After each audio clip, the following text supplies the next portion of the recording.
तुकाराम महाराज की, श्री संत एकनाथ महाराज की, सब संतन की जय। सब बाल गोपाल की जय। श्री सिद्धेश्वर भगवान की। ओम नमः पार्वती पते हर हर महादेव। ओम जनाय सुरतोनया करतस्यार्थे स्वविघ्नेश्वर तेने ब्रह्मरुदानि कवये मुह्यन्ति यत्सूरयः तेजो वारिमृदां यथा विनिमयो यत्र स्त्रिसर्गो मृषा दाम्ना स्वेन सदा निरस्तकुहकं सत्यं परं धीमहि सत्यं परं धीमहि सत्यं परं धीमहि। गोपाल कृष्ण भगवान की जय।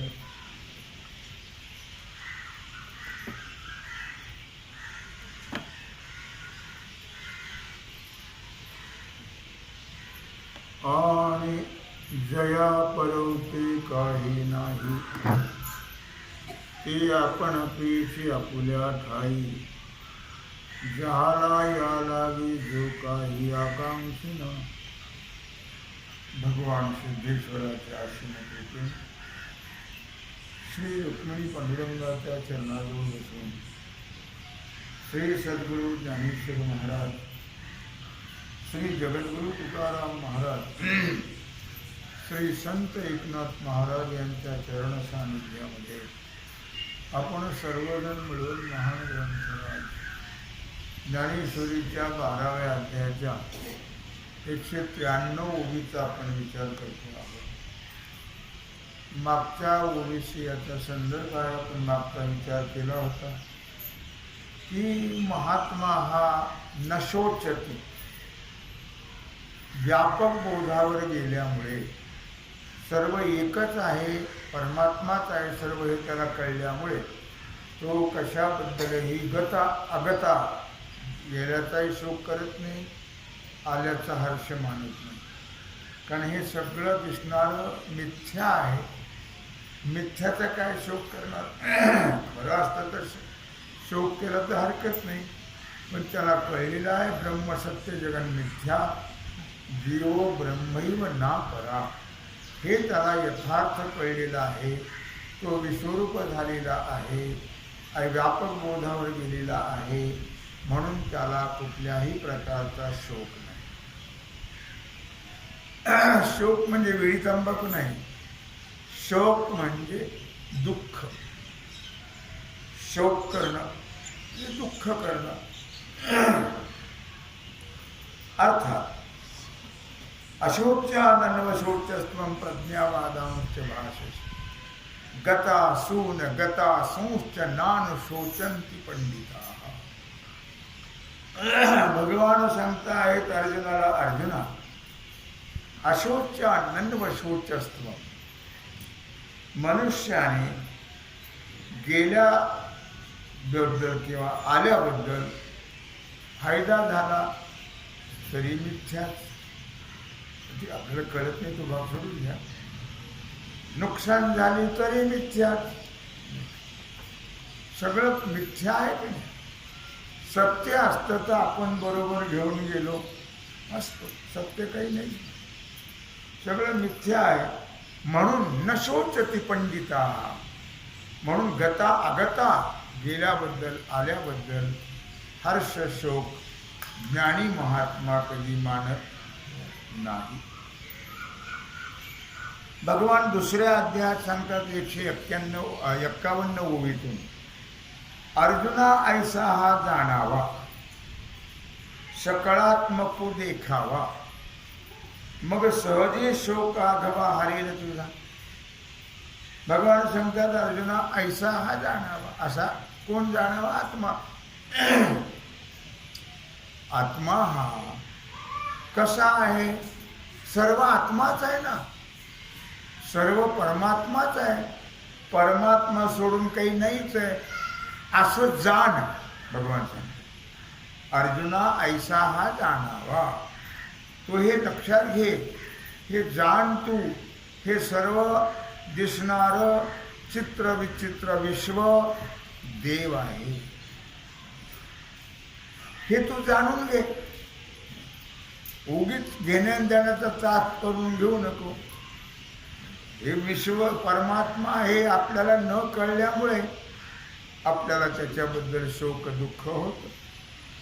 न कळल्यामुळे मिथ्या आहे तरी आपल्याला त्याची मिथ्याही कळत नाही. आपल्याला चालवे ते व्यवहार सत्य म्हणून, मनुष्य सत्य म्हणूनच चालवतो कोणी व्यवहार, पण आपल्या लक्षात येतच नाही किंवा आपण काही बरोबर आणलेलं नाही आहे, आपल्याबरोबर कोणी आलेलं नाही. एक सोपी गोष्ट आहे, काही फार याच्यात अवघड आहे किंवा या वेदांताच्या प्रक्रिया आहेत अशातला भाग सोपा आहे, पण आपण त्याचा विचार करत नाही. विचार करण्याची आवडही नाही, सवडही नाही, प्रेमही नाही विचाराबद्दल, म्हणून आपण दुःख करत बसतो ना, अधोगतीला जातो. किंवा आपण जेव्हा आलो तेव्हा काय आणलं बरोबर, काही नाही. जाताना काय नेणार, काही नाही. मग हे खरं आहे का? हे खरं तेवढं आपल्याबरोबर येतं. मग खरं आपल्याला कुठं कळलं? खरं कळत नाही. आपलं धन बरोबर येतं आपल्या, पण ते धन कळत नाही आपल्याला. आपण धन कशालाही समजतो. धन काय आहे तुम्हाला त्या दिवशी सांगितलं. राम रतन धन पायो मैने तो, मीराबाई म्हणतो राम रतन धन पायो. माझ्या गुरुजीनं मला हे दिलं होतं. वस्तू अमोलिक दे मारे सतगुरु, वस्तू अमोलिक दे मारे सतगुरु, कृपा कर अपनायो राम रतन धन पायो. ज्याला चोर नेत नाही, त्याचा खर्चही होत नाही, त्याला भीती नाही, ते इथं घेऊनही जायचं नाही, बरोबर घेऊन जायचं. तेवढं बरोबर तेवढंच येतं, काही बरोबर येत नाही आपल्या. काही धन मिळविले कोडीन सांगाती नवे रे कवडी. कोट्यावधी जरी धन मिळवलं, 10-20 बंगले घेतले विकत, पैसा माप असल्यामुळे पुष्कळ लोकांकडे 10-20 बंगले असतात, पण त्याला शेवटी कुठून नेतात? अमरधामातच नेतात. जाऊ द्या वयाने 10 बंगले घेतले, कोट्यावधी रुपये आहेत, एका बंगल्यात घ्यायला जाळा, असं काही नाही. काही उपयोग आहे त्याचा नाही. करून ठेवतो आपण, त्याचं काय विनियोग काय करावा धनाचा हे आम्हाला कळत हो नाही आहे. धनाचा वियोग जेणेकरून आपल्या विनियोग जेणेकरून आपल्यावर पुण्य येईल त्याचं. पण आपण पाप करतो का पुण्य करतो? धनाने पापच करतो ना. मग आता पाप केल्यावर नरकाची प्राप्ती होईल का मोक्ष मिळेल? नरकाची प्राप्ती. पुण्यकर्म आम्ही धनाने करत नाही. इतका उन्माद माणसाला की बोलायचं कामच हो नाही आहे. एक तर धन आम्हाला कळत नाही, आणि ज्याला धन म्हणतो त्या धनामुळे आम्हाला अधोगती प्राप्त होते, त्या धनामुळे आम्हाला नरकाची प्राप्ती होते, हेही आम्हाला कळत नाही. म्हणून या ठिकाणी अर्जुना ऐसा हा जाणावा, सकारात्मक देखावा. अर्जुना हे जाणून घे बुवा, तुला जर मुक्त व्हायचं असेल कारण हा जन्म एवढाच आहे ना, पुन्हा काही नाही. आता किंवा वारंवार आपल्याला माणसाचा जन्म मिळतो, ही आपली खोटी कल्पना आहे सगळी. मी तुम्हाला नेहमी सांगत असतो, पुनर्जन्म जे आपण मानतो ते शहाणपण नाही आहे. पुन्हा येत नाही कोणी जन्माला. खोटे समाधान काय कामाचं? आम्ही खोटं समाधान मानून घेतो. पुन्हा जन्ममरण आपल्याला जन्ममरण प्राप्त होतं, पण मनुष्य देह पुन्हा मिळत नाही. लक्षात ठेवा, आम्ही मानतो. खोटं आहे ते सगळं. जर आपल्याला जन्म पुन्हा मिळाला असता माणसाचा तर तुकोबारायाने लाल शाहीचा शेरा मारला नसता. आता मागुता येईल फेरा, हे तो न घडे या नगरा, म्हणे तुकया बंधू भाव धरा, ओळखी नाही तरी झालं अघोरा गा, राम राम स्मरा आधी. आता मागुता येईल नाही, पुन्हा जन्म नाही, लक्षात ठेवा. आम्ही समजतो बा, लेकरू रडायला लागलं की मग त्याला अंगारा लावायचा, आजी आली का आजोबा आला का त्याचं नाव ठेवायचं का. आजोबा आजीने काय केलं का नाही? कधी पंढरीची वारी, कधी देवाचं भजन, कधी एकादशी. कशा मरा येतील का जन्माला? ती गेले कुत्र्या गाढवाच्या जन्मात, ते पुन्हा इकडे येणार. हा, त्याने जर भगवंताची भक्ती केली असती, पंढरीची वारी केली असती, आळंदीची वारी, एकादशी व्रत, संत संगती, ज्ञानेश्वरी गाथा, भागवत वाचन, भगवंताचं नामस्मरण, मग त्याला पुन्हा जन्म द्यावाच लागतो. अधिकाराने आपणही तो मागू शकतो, पण आम्ही केलंच नाही काही. येऊन केलेस काय मनुजा, येऊन केलेस काय, नाही आठविले श्रीहरीचे पाय, येऊन केलेस काय. या प्रपंचामध्ये इतकं आपण घडून जातो की आपल्याला मनुष्य देह कोणी दिला, कशा करता दिला, आणि काय करायचं आहे, कुठं जायचं आहे, हा विचार आपल्या डोक्यात कधी येत. म्हणून आपण देवाचं भजन पूजन करत नाही, आणि म्हणून आपल्याला जन्म मरण जे बाकीच्या पशवादिकाच्या योनी आहेत त्या चुकत नाही येत, लक्षात ठेवा. मग त्याच्याकरता हो साधू संतांनी सांगितलं तुम्हाला जन्म मरण नको आहे का, मग भजन करत राहा. भगवंताचं काय, त्याला काही पैसे द्यावे लागतात की त्याला काय मोठं कष्ट करावे लागतात, लोखंडाचं पीठ खाऊन द्यावं तर भजन करायला नाही, काही नाही. सहज सहजतया जना छंद वाचे गोविंद गोविंद. सहजच भगवंताचं नाव, बाकीचं बोलतो कोणी आपण, तसं देवाचं नाव घेत राहायचं, म्हणजे आपला उद्धार होईल, आपल्याला भगवंताची प्राप्ती याच देहामध्ये होईल, याच देहात आपलं जन्म मरण चुकेल. पण हे आम्हाला कळत, आम्ही काही देवाचं भजन करत नाही, बाकी सगळे कुठाने करतो. आमचे गुरुजी एक विनोद करायचे, खटपट करता गेला सारा वेळ, राम राम म्हणायला गेले की बसली दात खेळ, असं ते मुद्दाम म्हणायचे. बाकी सगळे कुठाने करत असताना आपला दिवस जातो, आणि देवाचं भजन करायला गेले तर झोप तरी येईल, आळस तरी येईल, जांभे तरी येतील, देवाचं भजन संपत. तर प्रपंचाचं तुम्ही करत राहा, कुठाने लोकांची निंदा टवाळ्या भानगडी, कुठाने लोकांची झोप यायची आरडी जाते, आळस यायचा नाही काय. कधी अशा प्रकारे जडत्व, देवाचं भजन जडत्व येतं माणसाला, लगेच झोप येते, समजायचं पाप आहे आपलं भयानक. जर देवाच्या भजनामध्ये आपल्याला आनंद वाटत नसेल, नित्य आपण देवाचं भजन प्रेमाने करत नसू, समजावं आपलं पाप आहे.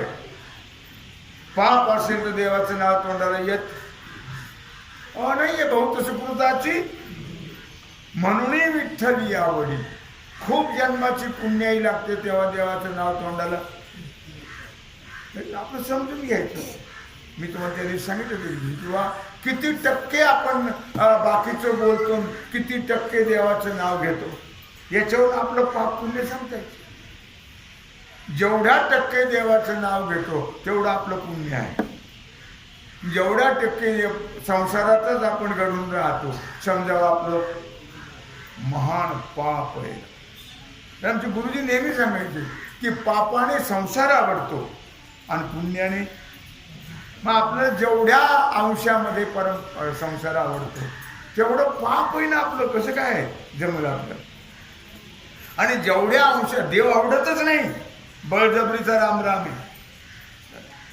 देव आवडतो तर जेवढा संसार आवडतो तेवढा देव आवडतो का? आपल्याला नाही आवडत. देवाचं भजन आपण करतो की नाही करत का? पाप आहे. काय कर पाप असल्यावर मुखात देवाचं नाव येत नाही. ते पाप येऊच देत नाही देवाचं नाव. मी का सांगतो लक्षात ठेवा. अर्जुना ऐसा हा जाणावा. हा जो परमात्मा आहे, हा आत्मा आहे, ब्रह्म आहे, ते तू जाण. काय जाण? सकारात्मक गुहाची देखावा. सर्व ठिकाणी हा परमात्माच आहे, हा आत्माच आहे, हे तू जाणून घे. हे जाण तू. हे जाणल्याशिवाय सुटका, या दुःखातून, या जन्म मरणातून सुटका नाही आहे. हे जाणून घे. जन्म मरणाचं काय दुःख असतं जरा विचार करा. काय दुःख असतं जन्म मरण. 9 महिने आईच्या पोटात असतो. त्या आईला काही सुख असतं का? हे गर्भात राहिल्यापासून त्या बाईला जेवण नाही, झोप नाही, काय कितीतरी त्रास, कितीतरी त्रास. आता माणसाला कळत नाही, तो भाग सोडून द्या. माणसं म्हणजे आता पुढचे शब्द नाही वापरत,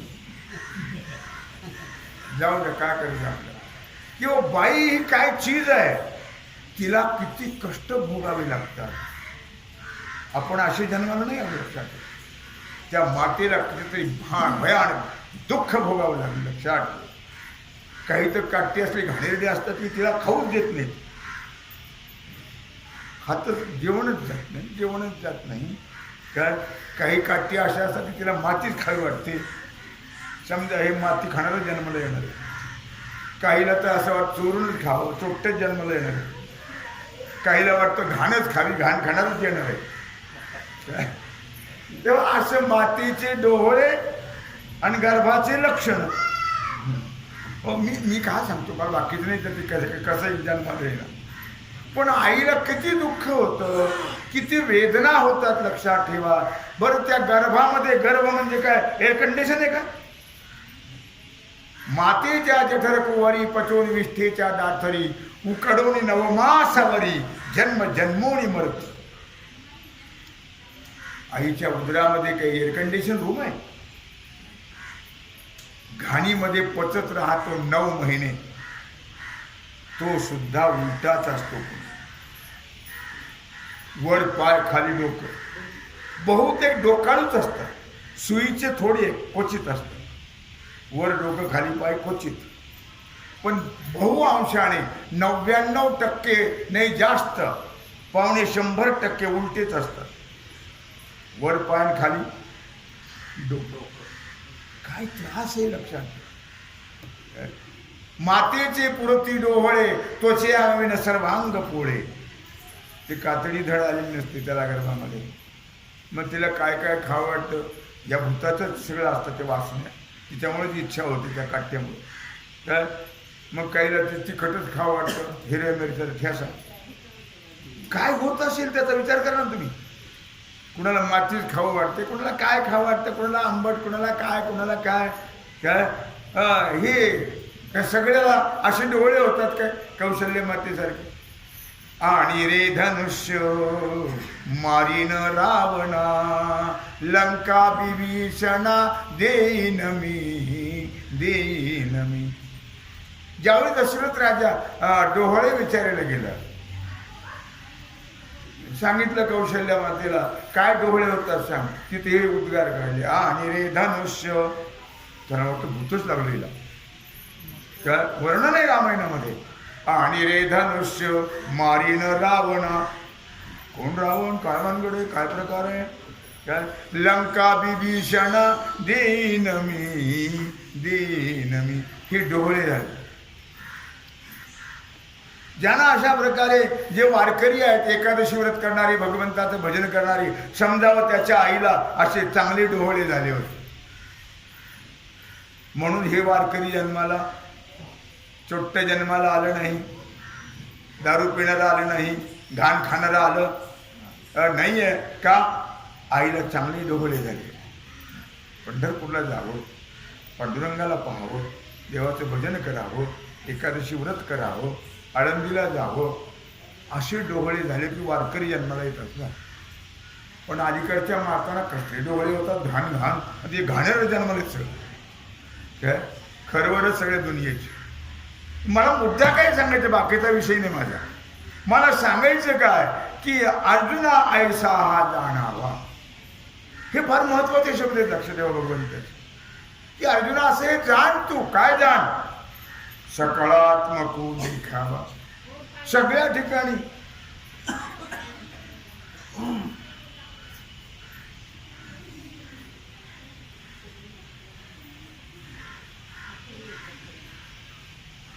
कळलं का तुम्हाला? अर्जुना ऐसा हा जाणावा, सकळात्मक देखावा. सर्व ठिकाणी काय तुम्हाला दिसत नाही का? नाही. आपल्यात आहे राम म्हणून करतो काम, राम गेला की व्यंकटरमणा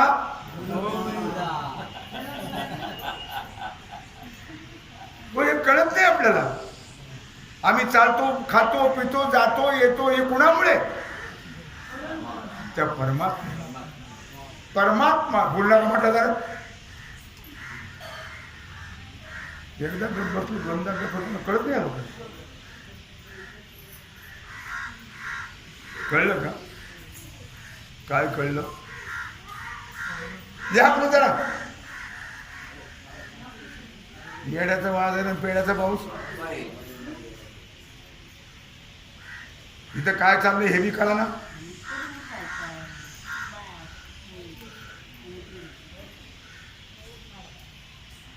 नाहीच कळत. कळलं उठलं नाही.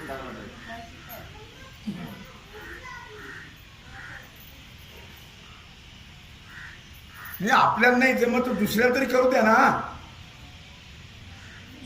तिकडे भाग पडला ना सगळा.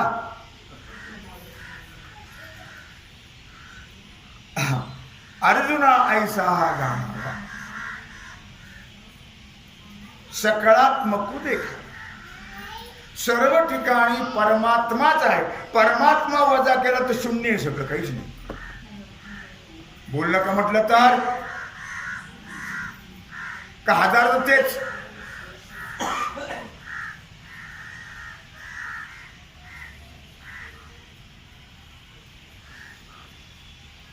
अर्जुना ऐसा हा जाणावा, सकळात्मक देखावा. सर्व ठिकाणी एक परमात्माच आहे. परमात्म्याशिवाय दुसरं काहीच नाही. तुमचा आमचा जो व्यवहार होतो त्याच्यामुळे होतो हो. तो आपल्या हृदयामध्ये, तैसा हृदयामध्ये मी राम असता सर्व सुखाचा आराम, पण भ्रांताशी काम विषय. सर्व सुखरूप असणारा परमात्मा आपल्या हृदयात आहे, म्हणून आपण सगळं करतो. देहामुळे नाही होते. चालणं, बोलणं, खाणं, पिणं, जाणं, येणं हे देहामुळे नव्हतं. देह, मी काल तुम्हाला सांगितलं, देह काय आहे? जड आहे, जड. देहामुळे काहीच होत नाही. त्याच्यात जोपर्यंत आत्मा आहे तोपर्यंतच होतं. याला त्यातला आत्माराम गेला की त्याला किती वेळ ठेवतात, लगेच बोर्ड लावतात, 9ला घेऊन जाणार, लवकर या, आणि याला एकदा तिथून खपवा.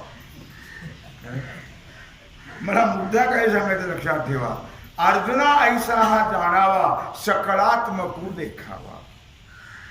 परमात्मा आहे आपल्यात म्हणून आपल्या लोक बोलतात, चालतात, नाही का, आपल्याशी गोड राहतात. परमात्मा गेला की आपल्याला कोणी गोड बोलतही, आपल्याशी कोणी बोलतही, आपल्याकडे कोणी पाहतही नाही. लवकर जाऊ द्या म्हणतात, लवकर बी आले, रिकामी करत जागा, काय अडचण जाऊ द्याही. अरे तुम्ही किती केलं, काय केलं याचा विचार कोणी करत नाहीये. मग का करता तुम्ही? मरता कशा करता? तुमच्या करता काहीतरी करा, हे लक्षात ठेवा. यांच्या करता करू नका. मी तेच शब्द वारंवार वापरत नाही. आपल्या करता स्वहिता कारणे संगती साधूची, भावे भक्ती हरीची भेटी तेने. हरी तेथे संत, संत तेथे हरी, ऐसे वेदचारी बोलतात. मला मुद्दा काय सांगायचं लक्षात ठेवा. मनुष्याला आपलं कल्याण आपलं हित कळत नाहीये, लक्षात ठेवा. ते संताकडूनच कळून घ्यावं लागतं, आपल्याला कळत नाही. म्हणून अर्जुना हा ऐसा जाणावा सकळात्मक देखावा. तुम्ही कुठे पहा शोक होणार नाही, दुःख नाही, कुणाचा द्वेष नाही, कुणाचा मत्सर नाही.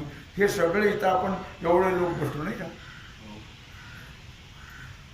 सगळ्या मूर्ती वेगळ्या वेगळ्या आहेत, कलर वेगळे, रूप वेगळे, पण या सगळ्यांच्या ठिकाणी परमात्मा एक आहे. एक पहा. या सर्वांच्या दृष्टीने सर्व पाहू नका, त्यांचे द्वेष दिसतात आपल्याला. मग परमात्मा सर्व ठिकाणी पाहिला की द्वेष दिसत नाही. सर्व देव आहे हो सर्व ठिकाणी. आपला मुलगा असेल, आपली पत्नी असेल, आपला पती असेल, आई असेल, बाप असेल, सासू असेल, सासरा असेल, कोणी असेल, शेजारी बाजारी, सर्व ठिकाणी एक परमात्मा आहे असं पहा. म्हणजे आपल्याला पाप होणार नाही, अधोगतीला जावं लागणार नाही, द्वेष आपण कोणाचा करणार नाही. जर परमात्मा आहे असं कळालं तर द्वेष करणार नाही ना आपण, मत्सर कोणाचा करणार नाही, निंदा नालस्ती टवाळी करणार नाही आपण देव म्हटल्यानंतर. आणि मग नक्की आपण मुक्त, दुःखातून मुक्त झाल्याशिवाय राहणार नाही.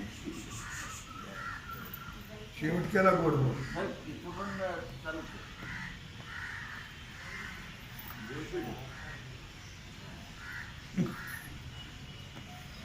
दुर्दैवच आहे आमचे. काय करणार. अर्जुना ऐसा हा जाणावा सकळात्मक देखावा. मग सर्व ठिकाणी तुम्ही कोणात परमात्माच आहे, नुसतं पहा, बळजबरी नाही. तुम्ही सर्व ठिकाणी परमात्मा पहाशी बळजबरी, परमात्माच आहे ते पहा ना. तुम्ही आहे ते कळून घ्या ना, म्हणजे तुम्हाला दुःख जन्म मरण भोगावं लागणार नाही. म्हणून अर्जुना हा ऐसा जाणावा सकळात्मक देखावा. परमात्मा हा सर्व ठिकाणी आहे, सर्वभूती आहे. मग सहजे शोक आघवा हरेल तुझा. मग मात्र तुला कोणत्या प्रकारचं शोक, दुःख, मोह, तादात्म्य, अभिमान कशातच होणार नाही. हे सगळं आपोआप जाईल. या सगळ्यामुळे माणसाला दोष पाप होतं आणि पापामुळे त्याला अधोगतीला जावं, दुःख भोगावं. देही नित्यमवध्योयम देहे सर्वस्य भारत तस्मात् सर्वाणि भूतानि नत्वं शोचितुम् अर्हसि. ओ भगवान अर्जुनाला सांगतात, अर्जुना दुसऱ्या अध्यायातला 30वा श्लोक आहे हा. एक महत्वाचा भाग लक्षात ठेव अर्जुना. अरे बाबा, सर्वांच्या देहामध्ये देही, देही म्हणजे देहात असणारा, देह वेगळा देही वेगळा. काय म्हटलं? देही नित्यम अवध्योयम. जो देहामध्ये जो देही आहे, जो परमात्मा आहे, तो नित्य आहे. देह पडला म्हणजे तो मेला काय? त्याच्या आत्म्याला शांती मिळू काय? शांतपणे ते. अरे आत्मा कुठे जात नाही, आत्मा कुठे येत न जायते न म्रियते वा कदाचिन नायम भूत्वा भविता वान भूया.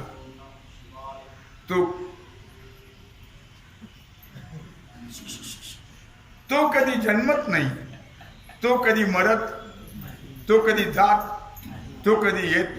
मी तुम्हाला सांगितलं याला काय नाव आहे? मठाकाश. बरोबर. मठाकाश नाव का आलं? या मठामुळे आलं.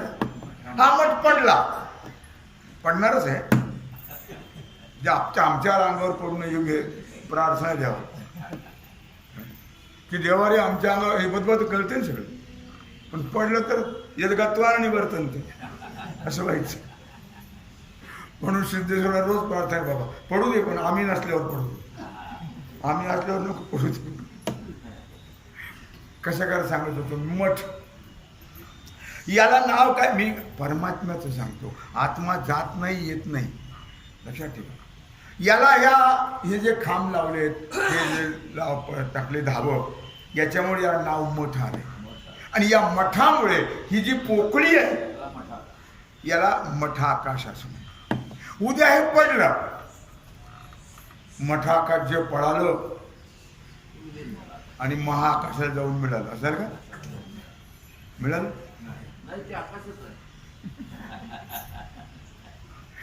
अरे बाबा, जरी मठ पडला तरी आकाश जागेवरच आहे. याच्यामुळे त्याला नाव आलं होतं. आकाश कुठे जातं येत, तसा या देहामुळे त्याला नाव आले आत्मा. देहामुळे नाव आले. जो चालक आहे या देहाचा, तुम्ही आम्ही चालक नाहीये, लक्षात ठेवा. गाडीचा चालक ड्रायव्हर असतो का नाही, तसं या गाडीचा चालक सुद्धा ड्रायव्हर आहे. तो ड्रायव्हर कोण आहे हे कळलं पाहिजे. तो जो परमात्मा आहे या देहाचा चालक. देह आहे तरी तो आहे, आणि देह पडला तरी तो कुठे जात न जायते न म्रियते. तो कुठे जातही नाही, येतही नाही, मरतही नाही. काय तो परमात्मा आहे. तो एकरूप होऊन, जसं हे आकाश महाआकाश रूप झालं, मठ गेला की गेलं नाही, कुठं आलं नाही, तसा परमात्मा सर्व ठिकाणी व्यापक आहे. देह पडला की तो आत्मा परमात्मा स्वरूपच होतो. या जसं या मठा आकाश नाव आलं का नाही याला, या पोकळीला, तसं या देहामुळे त्याला नाव आले आत्मा. एकदा देह पडला की तो एकच आहे, परमात्मा आणि आत्मा. तो कुठे जात नाही. हा जीव जातो, परमात्मा जात नाही. मग जीव आणि परमात्मा वेगळा आहे, प्राण वेगळा आहे. लक्षात ठेवा. काय प्राण वेगळा. मी काल सांगितलं तुम्हाला कोणाचे काय काय धर्म आहेत. प्राण्याचे काय धर्म आहे तो दुसरा आहे. काय धर्म आहे तो? तहान भूक वगैरे हे कोणाचे धर्म आहेत? प्राणाचे. आपल्याकडे काही घ्यायचं नाही, ते वेगळे वेगळे सगळं. झालं आणखी अशा प्रकारे इंद्रियाचे काय धर्म येतो? हे जे पंच ज्ञानेंद्रिय पंच कर्मेंद्रिय आहेत का नाही, यांचे काय धर्म आहेत? विषय. विषय भोगणं त्यांच्याकडे येते, आपल्याकडं नाही आहे. हे सगळं पाहणं ऐकणं सवरणं हे सगळे इंद्रियाचे विषय आहेत. देहाचं काहीच नाही. देह जड आहे. याच्याकरता परवा सांगितलं तुम्हाला. देह कसा आहे? जड आहे. जर देहच आत्मा असता तर मी तुम्हाला परवा सांगितलं, कुणाला उचलू दिलं नाही ना. देह आत्मा नाही. लक्षात. देह भाडुत्री आणलेला आहे आपण. काय आज ना उद्या ते खाली करायचंय, आपला नाही येतो काय. याच्यातला जो आत्मा आहे तो आपण आहोत, तो मी आहे. लक्षात ठेवा. देह मी नाही आहे. म्हणून भगवान सांगतायत अशोच्या नन्वशोचस्त्वम देहे नित्यमयोध्ययम देहे सर्वस्व भारत. मग या देहामध्ये जो देही आहे तो नित्यम अवध्योयम अविनाश आहे, तो नित्य आहे. लक्षात ठेव. काय? देहे सर्वस्व भारत. देहामध्ये असणारा देही तो सर्व ठिकाणी व्यापक आहे, तो नित्य आहे. तस्मात् सर्वाणि भूतानि नत्वम शोचितुम. सर्व ठिकाणी परमात्मा आहे, दुसरं काहीच नाही आहे. म्हणून न शोचती न कांक्षती. मग शोक करू नको, दुःख करू नको, भानगडीत पडू नको. आत्मबोध प्रशस्ती हे तिये दशेची ख्याती. ते भोगितसे महामती योग्य ते गा. भगवान फार गोड सांगतायत. लक्षात ठेवा. काय की आत्मबोध प्रशस्ती या सगळ्या गोष्टी तुम्हाला मी आता बडबड करतो तुमच्यापुढे, नाही का? मी विनाकारणच आहे. काय मग त्याला काही फारसं महत्व नाही आहे. काय तुम्हाला कळलं तर त्याला महत्व आहे बडबडीला. जर तुम्हाला कळलं नाही तर बडबडीला काही मंडुकी वटवट तैसे ते का काय. हो, बेंडकुळीच्या वटवटीसारखं आहे. मी का सांगतोय? आत्मबोध प्रशस्ती ते ती दशेची ख्याती. आत्मबोध, आत्मबोधाला फार महत्व आहे. साधुबोध झाला तो नुरुनिया ठेला. साधुबोध झाला तो नुरुनिया ठेला. ठाईच मुराला अनुभव हरिमुखे म्हणा. हरिमुखे म्हणा. हरिमुखे हरिमुखे म्हणा. मी का सांगतोय लक्षात ठेवा. आत्मबोध प्रशस्ती हे तिये दशेची ख्याती, ते भोगी तसे महामती योग्य ते गा. आत्मबोध प्रशस्ती. प्रशस्ती याचा अर्थ आपण जे शब्द वापरतो प्रशस्ती ते नव्हं. आत्मबोध प्रशस्ती. प्रशस्ती म्हणजे प्रसन्नता. ज्ञानेश्वरीतली 18व्या अध्यायाची ओवी आहे 1095. 18व्या अध्यायातली आत्मबोध प्रशस्ती ही ती दशेची ख्याती. आत्मबोध प्रसन्नता. आत्मबोध झाला की मनुष्य अखंड प्रसन्न राहतो. कधी दुःखी राहत, कधी खेद करत, कधी कुठं गुंतत नाही. आत्मबोध. आत्मबोध होणं अत्यंत महत्वाचं आहे. लक्षात ठेवा. तो घरी बसून होत, पुस्तकं वाचून होत नाही आहे. तो आत्मबोध आपण करून घ्यावा लागतो सद्गुरूंच्या द्वारा, सत्शास्त्राच्या द्वारा. तो आत्मबोध आपल्याला करून घ्यावा लागतो. आत्मबोध प्रसन्नता या नावाने त्या अवस्थेची प्रसिद्धी आहे. आत्मस्थिती ज्याला म्हणतो आम्ही, त्या स्थितीची जी प्रसिद्धी आहे ती केवळ आत्मबोध प्रसन्नता या नावाने आहे, असं ज्ञानोबाला वर्णन करता येत. लक्षात ठेवा. भोगी तसे महामती योग्य ते हा. मग हे लक्षात ठेवा. हे बुद्धिमान अर्जुना, ही आत्मबोध प्रशस्ती कोण भोगत? कोण भोगत? ते सर्व भोगतात काय? सर्व भोगत नाही. जो योग्य पुरुष आहे म्हणजेच जो ज्ञानी आहे तोच हे अवस्था भोगतो. आत्मस्थिती जी आहे ती सर्वांना आहे, सर्वांना, पण सर्वांना त्या स्थितीचा उपभोग घेता येत ज्ञानाशिवाय ती प्राप्ती किंवा ते कळत नाही. आणि त्या स्थितीचा जो उपभोग आहे, जो आनंद आहे तो घेता येत नाही आहे. लक्षात ठेवा. आणि म्हणून म्हटलंय 18व्या अध्यायाची ओवी आहे. आणि म्हणून श्लोक आहे उपनिषदला एक, अशरीरम शरीरेषु अनवस्थेव स्थितम. त्याचाच विचार सांगताय उपनिषदामध्ये. महांत विभवात्मानम मत्वा धीरोम न शोचती. त्याचाच विश्लेषण केलेलं आहे. याचा अर्थ असा की शरीरात राहून ज्याचा शरीराशी संबंध नाही. आत्मा शरीरात आहे की नाही? आत्मा कुठं आहे? अहो शरीरामुळे तर नाव आलं. मी तुम्हाला सांगितलं आत्मा. आत्मा कशाला नाव आलं, का नाव आलं? घटाकाश मठाकाश तुम्हाला सांगितलं. हे व्यापक चैतन्य, व्यापक चैतन्य. तो आत्मा नाही. मग या व्यापक चैतन्याचा जेवढा भाग अंतःकरणाने व्यापलाय त्याला नाव आत्मा आहे.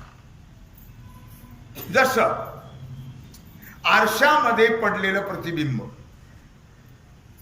आरशात जेवढं दिसतं त्याला काय प्रतिबिंब म्हणतं, तसं तो आत्मा जेवढा व्यापलाय भाग अंतःकरणाने, त्या अंतःकरणात पडलेलं त्याचं प्रतिबिंब तो जीव आहे. तो आभास आहे. त्याला चिदाभास म्हणतात, चैतन्याचा आभास. मग आत्मा कोण कळलं तुम्हाला? अंतःकरणाने जेवढा भाग या व्यापक चैतन्याचा व्यापलेला आहे तेवढ्या भागाला नाव आहे कुटस्थ आत्मा साक्षी. हे नाव कळलं तुम्हाला? शरीरम शरीरेषु अनवस्थेस्तव स्थितम महांतम विभवात्मानम मत्वा धीरेन शोचती. म्हणून म्हटलं की शरीरामध्ये राहून, याचा अर्थ असा आहे शरीरामध्ये राहून ज्याचा शरीराशी संबंध नाही. मठात आकाश आहे, मग या आकाशाचा या मठाशी काय संबंध आहे? काहीच नाही. आकाश वेगळं, मठ वेगळा, तसा देह वेगळा, आत्मा वेगळा. आत्म्याचा देहाशी काही संबंध नाही. कळलं का? आत्म्यामुळे होत असेल सर्व. चाले हे शरीर कोणाची असत ते कोण बोलावी ते हरिविन. देखवी ऐकवी एक नारायण तयाचे भजन चुकू नका. त्याच्यामुळे होत आहे, पण त्याचा आणि याचा काही संबंध नाही आहे. असं केलंय उपनिषदामध्ये आत्म्याचं वर्णन. तो देहात आहे, पण देहाचा आणि त्याचा काही संबंध. मग आपण कोण आहोत? देह का आत्मा? मग आत्मा आपला देहाचा काय संबंध आहे? कळतं का आपल्याला? म्हणून दुःख भोगावं. या देहाला चिकटलो आपण. देहाला मी म्हणतो, देह माझा म्हणतो. मी आणि माझा हे दोन्ही भ्रम आहेत. त्याला अहम अध्यास शास्त्रात आणि मम अध्यास असं म्हणतात. दोन प्रकारचा जीवाला भ्रम आहे. देह मी नव्हे, देह माझाही नाही. प्रपंच मी नाही, प्रपंच माझाही नाही. माझं काहीच नाही ना. आत्म्याचं काय? आत्माचं काहीच नाही. आत्मा वेगळाच आहे, सर्व व्यापक. पण आत्मा का म्हटलं ते तुम्हाला सांगितलं मी. आता कळलं ना का कशाला म्हणलं आत्मा? अंतःकरणाचा व्यापलेला एक भाग आहे. व्यापक जे चैतन्य आहे सगळं, त्या चैतन्याचा एक भाग आहे. त्या चैतन्याला जे उपाधी लागली अंतःकरणाची, म्हणजे त्या अंतःकरणात जेवढा भाग व्यापलाय त्याला नाव आहे आत्मा. कळलं का? मग त्याचा शरीराशी काही संबंध नाही. लक्षात ठेवा, आत्म्याचा शरीराशी संबंध नाही आहे. असं आत्मा शरीरात आहे, त्याला नाव दिलंय आम्ही. शरीरात तरी कुठेही तू म्हणा, पण आम्ही म्हणतो त्याच्या सत्तेनं सर्व चालतो म्हणून, की आत्मा हा वेगळाच आहे. म्हणजे आकाशाचा आणि मठाचा काय संबंध आहे? काही संबंध नाहीये. काय म्हणजे हे शब्द पडलं तर आकाशाला दुःख होतं काय? काही. किंवा आकाशाला काही जखमा होता? आत्म्याला काय आकाशाला काही जखमा होतात काय? काहीच नाही. तसं देह झाला काय आणि देह गेला काय, आत्म्याला त्याचं काहीच नाही. आत्मा हा वेगळा आहे. कळलं? असं केलंय उपनिषदामध्ये आत्म्याचं वर्णन. आता अनवस्थे शरीराधिक हे न टिकणार आहे. अनवस्थे या पदाचा विचार आहे की जे शरीर आहे या शरीराधिकामध्ये न टिकणार, स्वतः त्यात राहून ते अबाधित राहणार महान असा आत्मा आहे.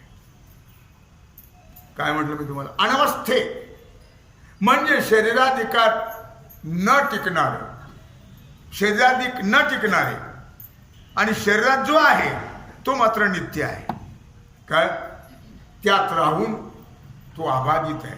त्याला काही धक्का लागत, त्याचा काही नाश होत, त्याची काही उत्पत्ती वगैरे काहीच नाही. लक्षात ठेवा, असं जो आत्म्याला जाणतो त्याला शोक नाही. आतापर्यंत जी तुम्हाला आत्म्याची लक्षणं सांगितली, अशा पद्धतीनं जो आत्म्याला जाणतो त्याला न शोचते. त्याला कुठल्याही प्रकारचा शोक नाही. मग आता विचार करा तुम्ही, हे कळलं त्याला, कुणाला? ज्याला कळलं त्याला. आत्मा ज्याला कळला त्याचा चाललाय विषय. कुणाला कळला? ज्ञानी महात्म्याला कळलं, त्यांचा हा विषय आहे. आपला आपल्याकडे ती भानगड पण नाही. मग आता त्याला जर शोकही नाही, तसं त्याला आत्मा कोण आहे हे कळलं. मी आत्माच आहे ना असं कळलं काय?